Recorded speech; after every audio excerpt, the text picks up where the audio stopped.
Olá, hoje o Giro Político vai falar sobre geopolítica. Guerra acontecendo no Oriente Médio, no leste europeu, isso é preocupante. E pela primeira vez desde o início da guerra na Ucrânia, a Rússia utilizou um míssil balístico intercontinental contra a capital ucraniana. E segundo Zelensky, o ataque partiu de Astrakhan, no sul da Rússia, na manhã desta quinta-feira. E você imagina o estrago que isso faz, né?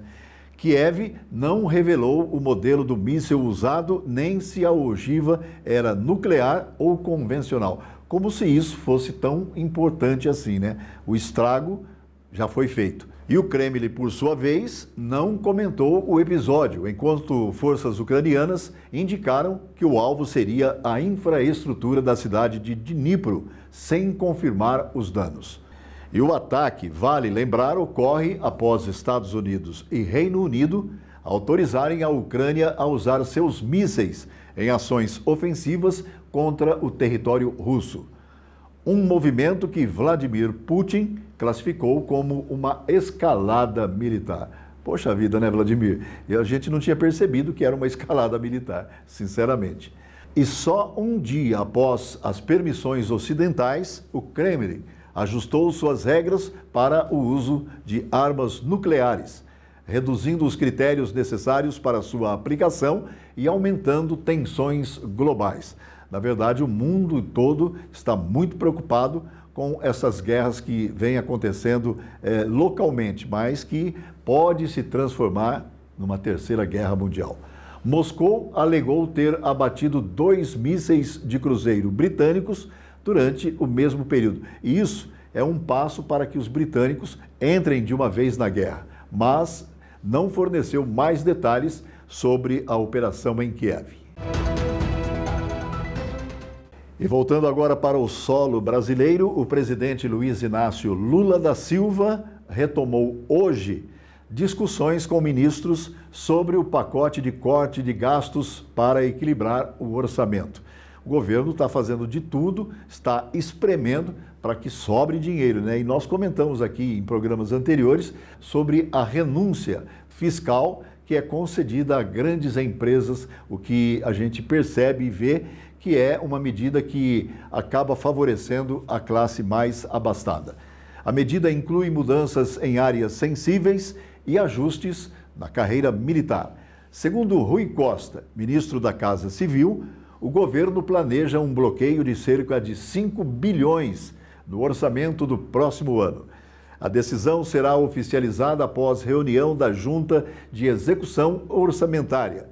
Rui Costa garantiu que as áreas de saúde e educação estão fora do pacote de cortes. Menos mal. No entanto, o governo ainda analisa medidas que podem impactar previdência, assistência social e despesas militares. De qualquer forma, a assistência social ela acaba interferindo na saúde.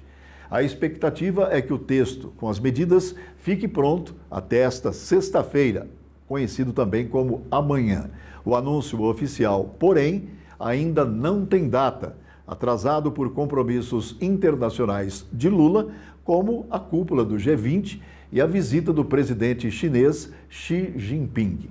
O pacote inclui também propostas que precisam ser aprovadas pelo Congresso, evidenciando o desafio político de equilibrar as contas públicas sem comprometer.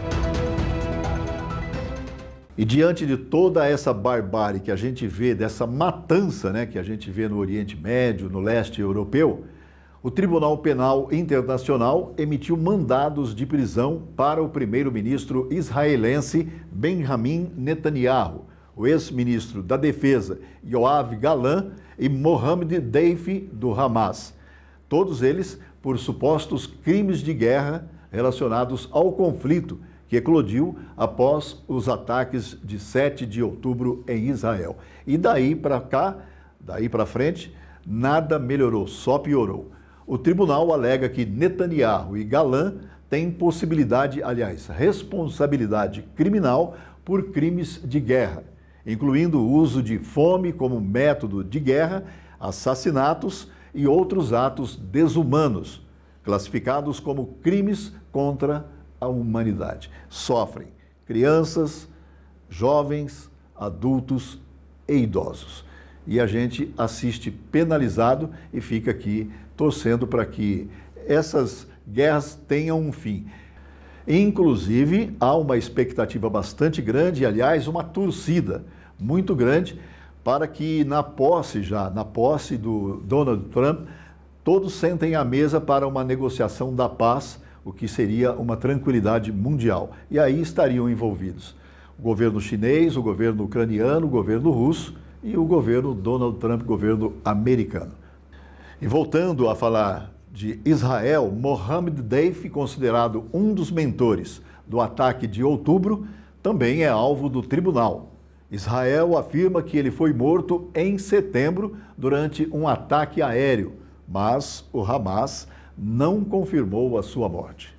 E aqui vale lembrar que Israel não é membro do TPI, a Autoridade Palestina, que aderiu ao Estatuto de Roma, permitiu que o tribunal reivindicasse jurisdição sobre a situação na região. As decisões do tribunal refletem tensões crescentes no cenário internacional, gerando debates sobre responsabilidade, justiça e soberania em meio ao conflito Israel-Palestina. Embora a gente saiba que essas guerras são milenares, mas sempre existe aquela esperança de que a paz seja selada, a paz possa reinar entre todas as nacionalidades. É o que esperamos.